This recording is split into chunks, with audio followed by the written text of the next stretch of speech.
अस्सलामु अलैकुम वरहमतुल्लाह। मेरे दोस्तों, मेरे बुजुर्गों और सुनने वाली मेरी बहनों, आज आपके सामने ये मसला बयान करूंगा। क्या तलीम कुरान पर उजरत लेनी जायज़ है कि नहीं? अगर किसी को कुरान सिखाया जाए, उस पर उजरत लेनी चाहिए, तनख्वाह लेनी चाहिए कि नहीं? तो मेरे भाइयों, इस मसले में सही बुखारी शरीफ के अंदर हदीस है।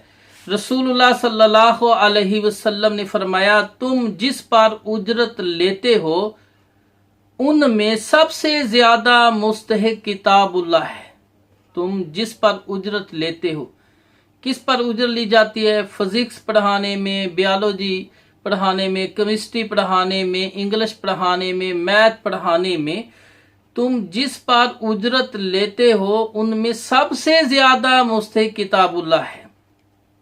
जितनी भी किताबें की तलीम दी जाती है, माशरे के अंदर पढ़ाई जाती हैं और उनकी ट्यूशन, उसकी तनख्वाह ली जाती है, उजरत ली जाती है, तो सबसे ज्यादा अल्लाह के रसूल सल्लल्लाहु अलैहि वसल्लम ने फरमाया, किताबुल्लाह का ये हक बनता है कि उसकी उजरत ज्यादा ली जाए, उस पर उजरत ली जाए, उसका हक बनता है। तो मेरे भाइयों, इस हदीस की, ये हदीस है सही बुखारी की 5737, और इस हदीस की शरह में फतुल बारी जिल्द नंबर 6 के अंदर हाफिज इब्न हजर अस्कलानी रहमतुल्लाह फरमाते हैं कि मुहद्दिसीन इस हदीस से दलील ली है जमहूर उलमा कराम ने। ज्यादातर जो मुहद्दिसीन उलमा कराम है, उन्होंने दलील ली है कि इस पातली में कुरान पर उजरत लेना जायज है। इस हदीस से साबित हुआ। तो मेरे भाइयों, इसी तरह हकम बिन अतीबा रहमुल्लाह ताबी हैं, वो फरमाते हैं कि मैंने किसी फकीह को उजरत मुअल्लम को मकरूह करार देते हुए नहीं सुना।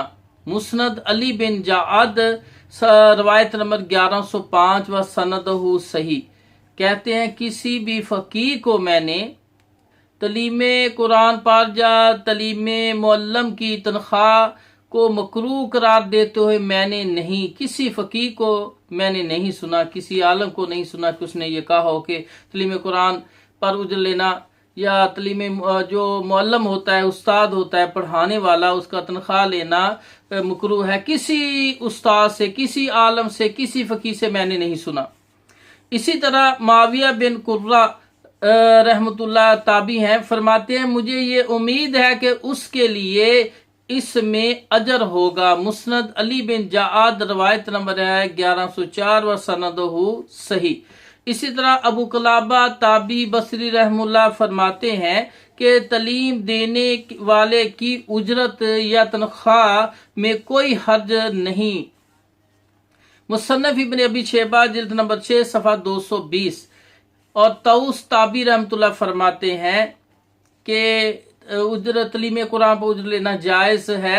और इसी तरह मोहम्मद बिन सरीन ताबी रहमतुल्लाह भी मुसन्नफ इब्न अबी शैबा जिल्द नंबर 6 सफ़ा 223 के अंदर सही सनद से उनका कौल है, मोहम्मद बिन सरीन का, वो भी तलीम कुरान पर उजरत को जायज़ समझते थे।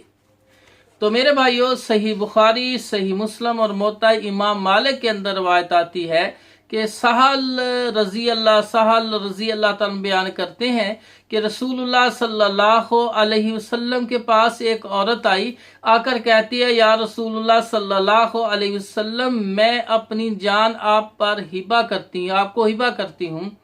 आपने एक बार उसकी तरफ देखा, फिर नजरों को झुका लिया, वो खड़ी रही। एक सहाबी उठ के खड़ा हुआ, कहने लगा, या रसूलुल्लाह सल्लल्लाहु अलैहि वसल्लम, आपको अगर इसकी आजत जरूरत नहीं है तो मेरा इसके साथ निकाह कर दें। तो रसूलुल्लाह सल्लल्लाहु अलैहि वसल्लम ने फरमाया कि इसको देने के लिए हकमैर के तौर पर तुम्हारे पास क्या है? उसने कहा, या रसूलुल्लाह सल्लल्लाहु अलैहि वसल्लम, ये एक चादर है। आपने फरमाया, उसको अगर चादर दे दोगे तो तुम्हारे पास क्या रह जाएगा?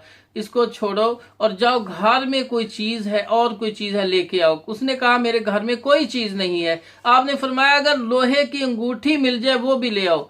तो वो गया, उसको लोहे की अंगूठी भी ना मिली। आकर कहने लगा, या रसूलुल्लाह सल्लल्लाहु अलैहि वसल्लम, लोहे की अंगूठी भी नहीं मिली। तो आपने फरमाया, तुम्हें कोई कुरान याद है? उसने कहा, हाँ अल्लाह के रसूल, मुझे कुरान याद है, फलां फलां सूरतें मुझे कुरान की याद हैं। तो आपने फरमाया, मैं इस औरत का निकाह उन सूरतों के इवज में करता हूँ जो सूरतें, ये सूरतें जो तुम्हें याद हैं वो इसको याद करानी है, इसके इवज मैं इस औरत का तेरे साथ निकाह करता हूँ।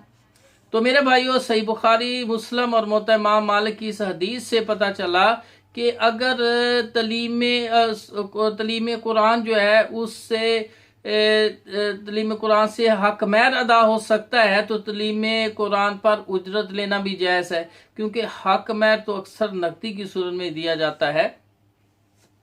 तो मेरे भाई, इन रवायात से और दिगर कई रवायात से, ये अहदीस से और आसार से पता चलता है कि तलीम कुरान पर उजर लेना जायज़ है। अल्लाह ताला से दुआ है कि अल्लाह हम सब को नबी पाक सल्लल्लाहु अलैहि वसल्लम की सही अहदीस के मुताबिक सल्फ सालिहीन सहाबा के तरीके को देखते हुए नबी सल्लल्लाहु अलैहि वसल्लम की सुन्नत पर अमल करने की तौफीक अता फरमाए। व आखिरु दावाना अनिल हम्दुलिल्लाहि रब्बिल आलमीन।